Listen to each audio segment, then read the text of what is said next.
G'day everybody, Venom001 here with another commentary on Battlefield Bad Company 2. This is the defense of the attack match I recently posted.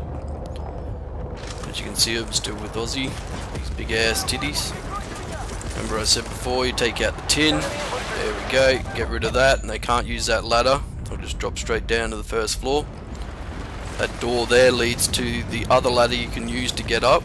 It should be watched. You can see someone was trying to get up there before, and there's his body. Get the UAV coming along.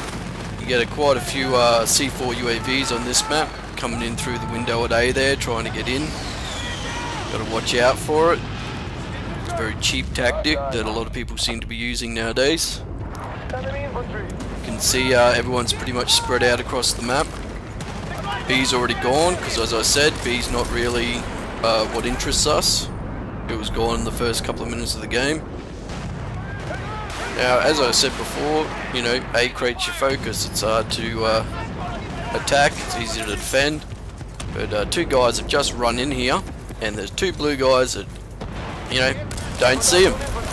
I was actually quite shocked for a sec. You see, I kind of paused and stared at them for a sec. I couldn't believe there was two enemies planting bloody mines right next to two blue guys. Quite a shock.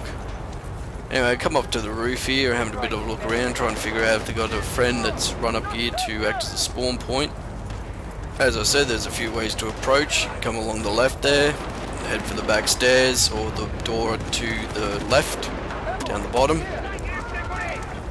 Come up the front, which is not really the best way to come unless you can rush right in and catch everyone off balance, because usually there is a couple of guys waiting around the stairs to the roof. Checking out the tin, make sure you take the tin out. You take the tin out, that entrance point is null and void. They will not be able to use it. Now what happened there is they've come up the back stairs and just lobbed the C4 in to set off those mines. Surprised everyone didn't die that was in there. He's doing it again, he's chucking it in. Copper Gustav right there. It's another tactic that's used on this map. They'll sit on the hill near that 50 cal and just lob Gustavs in on A. Mortar strikes are pointless.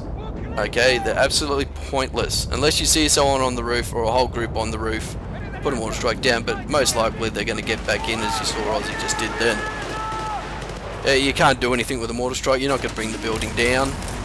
It's not possible, so it's pretty pointless.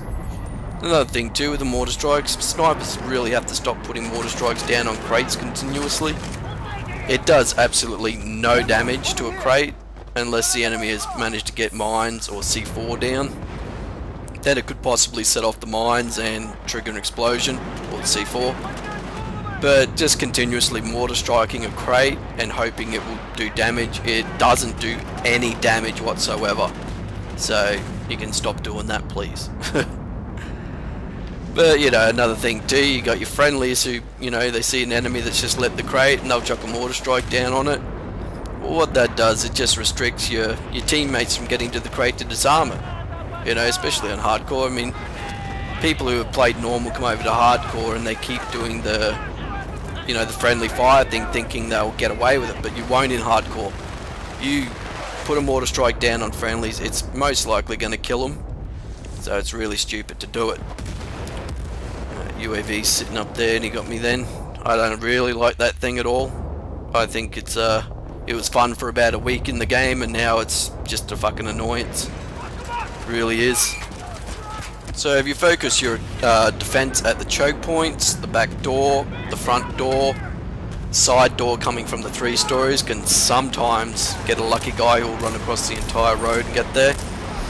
That 50 cal area up there, just where I got those two guys, is a place where they will sit and throw rockets down. That's why I'm putting a mortar strike down there at the moment. Just had a few rockets coming in. Might be wondering why I shot that guy instead of waiting for the mortar strike. Well, no guarantee you'd get killed by it, so I thought I'd get him while I had him in sight. We'll have this any second now. There's that scaffolding outside the tin too that can be destroyed and should be destroyed. Now I didn't actually get rid of that, and that's how that guy managed to get onto the back part of the tin and get me right there. So you probably want to get rid of that too. That guy came up the front ladder. Paying attention to where an enemy attack is coming from is probably you know, up there in the top 10 things to notice. If you see one enemy, you're probably going to be seeing 4 if they're in a squad together. So where there's 1, there's 4. Always remember that. If you're seeing rockets coming from a certain direction, focus your fire on there for a little bit. You might discourage them from going back there, or as I'm doing right here, put mortar strikes down on that position. Personally, I use the G3 or the M14 if I'm being recon on this map. I wouldn't use a scoped weapon. You're going to just be so in your scope, you're not going to notice if someone's run behind you, past you, or whatever. Alright, I'm not a fan of snipers. I'd love to come across a game type where it says recon kit unavailable. You know, it forced a lot more close quarter combat. In my opinion, the mortar strike should have gone to the medics, the support class. Long range one-shot kill weapons, mortar strikes and C4 just make the snipers too overpowered.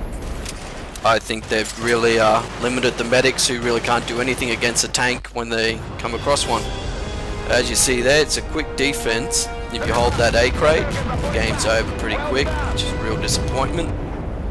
But, you know, it's a victory, so there you go. Alright, well that's another commentary done for Battlefield Bad Company 2. I'll catch you all later. Have a good one.